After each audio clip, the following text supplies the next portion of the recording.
नमस्कार दोस्तों। अभी तक आपने अगर हमारे चैनल को सब्सक्राइब नहीं किया है तो सब्सक्राइब कर लीजिए, लाइक कर लीजिए और बेल आइकॉन भी दबा दीजिए ताकि हमारी सारी कथाएं आप तक सर्वप्रथम पहुंच सके।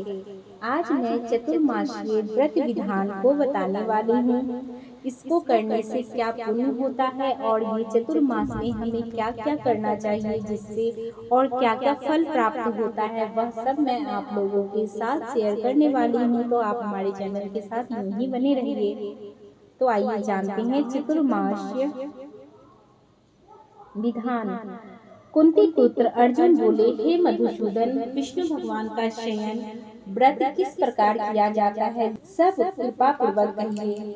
श्री कृष्ण बोले, हे अर्जुन, अब मैं तुम्हें विष्णु के शयन का व्रत विस्तार से कहता हूँ, इसे ध्यान पूर्वक स्मरण करो। जब सूर्य नारायण कर्क राशि में स्थित हो तब भगवान विष्णु शयन करते हैं और जब सूर्य नारायण तुला राशि में आते हैं तब भगवान उठते हैं। लौन अधिक माह के आने पर भी विधि इसी प्रकार रहती है। इस विधि से अन्य देवताओं को शयन न कराना चाहिए। आषाढ़ मास के शुक्ल पक्ष की एकादशी का विधि पूर्वक व्रत करना चाहिए। उस दिन विष्णु भगवान की प्रतिमा बनानी चाहिए और चतुर्मास्य व्रत नियम से करना चाहिए। सबसे प्रथम उस प्रतिमा को स्नान कराना चाहिए, फिर सफेद वस्त्रों को धारण कराकर तकियादार शयन कराना चाहिए। उनका धूप दीप और नवेद आदि से पूजन कराना चाहिए। भगवान का पूजन शास्त्र ज्ञाता ब्राह्मणों के द्वारा कराना चाहिए।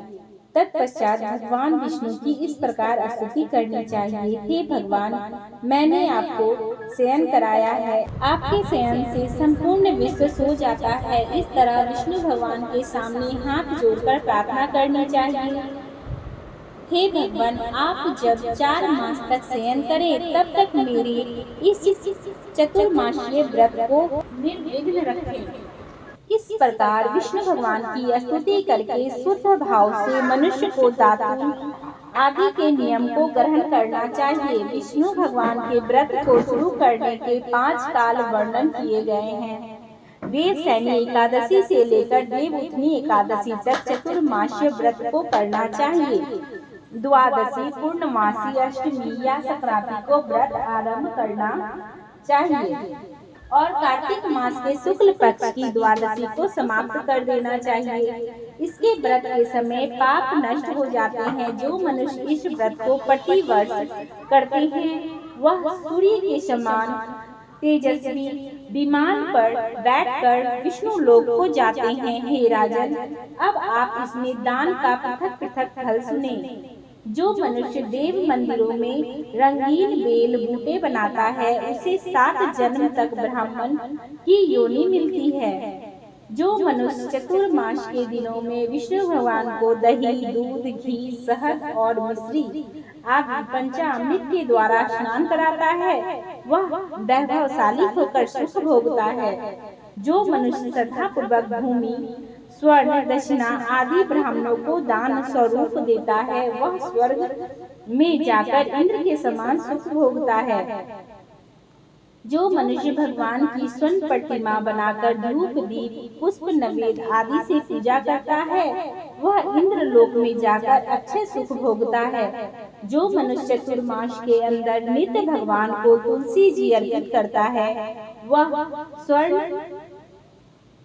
के विमान पर बैठकर विष्णु लोक को जाता है। जो मनुष्य विष्णु भगवान की धूप दीप से पूजा करता है उनको अनंत धन मिलती है। जो मनुष्य इस एकादशी के कार्तिक के महीने तक विष्णु जी की पूजा करते हैं उनको विष्णु लोक की प्राप्ति होती है। इस चतुर्मास्य व्रत में जो मनुष्य संध्या के समय देवताओं और ब्राह्मणों को दीप दान करते हैं वह ब्राह्मणों को सोने के पात्र में वस्त्र दान देते हैं वह मनुष्य विष्णु लोक को जाते हैं। जो मनुष्य भक्ति पूर्वक भगवान का चरणामृत लेते हैं वे इस संसार के आवागमन के चक्र से छूट जाते हैं। जो विष्णु मंदिर में नित्य प्रति 108 बार गायत्री मंत्र का जप करते हैं वे पापों से लिप्त नहीं होते। जो मनुष्य पुराण और धर्मशास्त्र को सुनते हैं और वेद पाठी ब्राह्मणों को वस्त्रों का दान करते हैं, वे दानी, धनी, ज्ञानी और यशस्वी होते हैं। जो मनुष्य भगवान या शिव जी का स्मरण करते हैं और अंत में उनकी प्रतिमा दान करते हैं, वह पापों से रहित होकर गुणवान बनते हैं। जो मनुष्य सूर्य नारायण को अर्घ देते हैं और समाप्ति में गौ दान करते हैं, वे निरोगिता, दीर्घायु, कीर्ति, धन और बल पाते हैं। चतुर्मास में जो मनुष्य गायत्री मंत्र द्वारा तिल से होम करते हैं और चतुर्मास समाप्त हो जाने पर तिल का दान करते हैं, उनके समस्त पाप नष्ट हो जाते हैं और निरोग शरीर मिलता है तथा अच्छी संस्कारशील संतान उत्पन्न होती है। जो मनुष्य चतुर्मास व्रत में अन्न से होम करते हैं, समाप्त हो जाने पर घी, घड़ा और वस्त्रों का दान करते हैं, वे ऐश्वर्यशाली होते हैं। जो मनुष्य तुलसी जी को धारण करते हैं तथा अंत में विष्णु भगवान से निर्मित ब्राह्मणों को दान देते हैं, वह विष्णु लोक को जाते हैं। जो मनुष्य चतुर्मास व्रत में भगवान के शयन के उपरांत उनके मस्तक पर नित्य प्रति दूध चढ़ाते हैं और अंत में स्वर्ण की दुर्वा दान करते हैं तथा दान देते समय जो इस प्रकार की स्तुति करते हैं कि हे दुर्गे, जिस भांति इस पृथ्वी पर शाखाओं सहित फैली हुई हो, उसी प्रकार मुझे भी अजर अमर संतान दो। ऐसा करने वाले मनुष्य के सब पाप छूट जाते हैं और अंत में स्वर्ग को जाते हैं। जो शिव जी या विष्णु भगवान का गान करते हैं, उन्हें रात्रि जागरण का फल मिलता है। जो मनुष्य चतुर्मास व्रत करते हैं, उनको उत्तम ध्वनि वाला घंटा दान करना चाहिए और इस प्रकार स्तुति करनी चाहिए, हे भगवान, हे जगदीश्वर, आप पापों का नाश करने वाले हैं। मेरे न करने योग्य कार्य को करने से जो पाप उत्पन्न हुए हैं, आप उनको नष्ट कीजिए। चतुर्मास व्रत के अंदर जो नित्य प्रति ब्राह्मणों का चरना अमृत पान करते हैं, वे समस्त पापों और दुखों से छूट जाते हैं और आयुष्मान लक्ष्मीवान होते हैं। चतुर्मास में प्रजा प्रयत्न और चंद्रायन व्रत पद्धति का पालन भी किया जाता है। प्रजाव्रत व्रत को 12 दिनों में पूर्ण करते हैं। व्रत आरंभ से पहले 3 दिन 12 ग्रास भोजन प्रतिदिन लेते हैं, फिर आगामी 3 दिनों तक प्रतिदिन 26 ग्रास भोजन लेते हैं। इसके आगे के 3 दिनों तक 28 ग्रास भोजन लिया जाता है और इसके बाद बाकी बचे 3 दिन निराहार रहने का परंपरा है। इस व्रत के करने से मनोकामना पूर्ण होती है। व्रत करने वाला साधक प्रजापत्य व्रत करते हुए चतुर्मास के हेतु उपयुक्त सभी धार्मिक कीर्ति जैसे पूजन, जप, तप, दान, शास्त्रों का पठन, पाठन तथा कीर्तन आदि करता रहे। हे अर्जुन, इसी प्रकार चंद्रायन व्रत भी किया जाता है। अब इस व्रत की विधि सुनो। यह व्रत पूरे माह किया जाता है। पापों की निवृत्ति के लिए किया जाने वाला यह व्रत बढ़ता घटता रहता है। इसमें अमावस्या को 1 ग्रास, प्रतिपदा को 2 ग्रास, द्वितीय को 3 ग्रास भोजन लेते हुए पूर्णिमा के पूर्ण 14 ग्रास और पूर्णिमा को 15 ग्रास भोजन लेना चाहिए। फिर पूर्णिमा के बाद 14, 13, 12, 11 ग्रास इस प्रकार में भोजन लेते हुए भोजन की मात्रा प्रतिदिन घटानी चाहिए। हे अर्जुन, भगवान श्री कृष्ण ने कहा, जो प्रजापत्य और चंद्रायन व्रत करते हैं, उन्हें इस लोक में धन संपत्ति, शारीरिक निरोगता और ईश्वर की कृपा प्राप्त होती है। इसमें कांसे का बर्तन और वस्त्र दान की शास्त्रीय व्यवस्था है। चतुर्मास के समापन पर दक्षिणा के दक्षिणा दे सुपात्र ब्राह्मणों को संतुष्ट करने का विधान है। चतुर्मास व्रत के समाप्त हो जाने के बाद भी गौदान करना चाहिए। यदि गौदान न कर सकें तो वस्त्र दान अवश्य करना चाहिए। जो ब्राह्मणों को नित्य प्रति नमस्कार करते हैं उनका जीवन सफल हो जाता है और वे समस्त पापों से छूट जाते हैं।